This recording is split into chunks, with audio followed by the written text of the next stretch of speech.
Wowza schnauza, folks. Okay, so here's what's happening. So that plate, basically, that was terrible underneath the plywood, I decided to fabricate a real nice stainless steel. That's going to go under the subfloor anyway, so nobody's going to see it. But I did a pretty damn good job of sealing it off, because I'll tell you, the way they had it designed, bugs and stuff could crawl in. So, all right, let me show you. Okay, so what I'm doing now is I'm doing the wiring. So I've actually made it to where you can really reconfigure the entire Airstream's wiring by going subfloor extraneous external wiring, because that way I can have dedicated 12 volt, dedicated 110s coming off of here. If it goes solar, this whole area right here is prepped for it. There's extra wiring under the floor already. I got a 8-pin connector right there for any kind of doodads, from communication to speakers to LED lighting and whatnot. Over here, I've got UL rated electrical wiring. Not that I would use it for that. That is UL rated and beefy, but I'm not using it. I was using it for 12 volt. This line right here is going underneath the subfloor into the frame, and out of the frame into the liquid propane monitoring level meter. I'll show you what's going to happen here. Here, that line is coming out of here, and it's going to go to a liquid propane, a tank monitoring level system, which is over here. Okay, sorry to bore you, but I know it's technical, but some people need this info. So over here, stay hydrated, folks, if you're going to work out in the heat, especially here in California. It's a nightmare. By the way, my fan is ready to go. Brand new fan. Just the reason why it's like that is because it's got to have. We're going to figure out how we're going to dress these walls.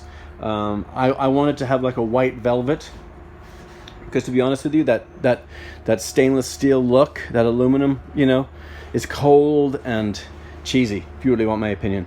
So now these are here still as markers to identify the way the design of the walls and stuff is, but essentially everything's going. But to get back to the wiring, that 4-pin connector, or whatever you want to call it, that 4 comes up here. Look how nice and beefy that is. Some really nice wire.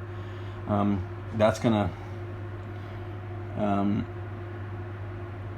go to my liquid propane tank monitoring system. Unless, I just had a thought, it might just be too nice of a wire, even though I'm only using 2 of them.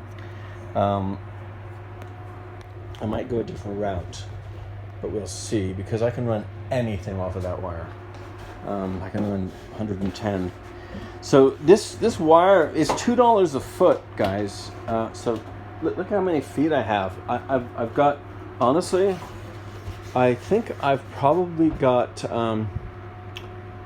$600 just in wire. Just gives you an idea. $600 just for the wire. And I have enough to go up and down the trailer. I guess 1, 2, 3, 4, 5. Yeah, I guess 6 times. Some of the wire is more expensive, like the 6-pin and the 4-pin, but basically it's like $2 a foot. So what's that? If I've got 35 times 6, 35 times 5. Anyway, I'm lost. About $500 or $600. So that's the plan. The wiring is coming underneath the floor. The floor is all protected. Oh my God, look how tight. I can stand on it now. It's not that tin. All a contiguous one piece, which I'm loving. The feel of the trailer is totally different. The sound of the trailer is totally different. The insulation is totally different. I mean, my God, it's like a freaking oven in here. This stuff works. And I'm not even done. What's happening is this is what my real flooring is going to be, but that's on another video. Okay, so for now, the wiring, that's where I'm headed with this.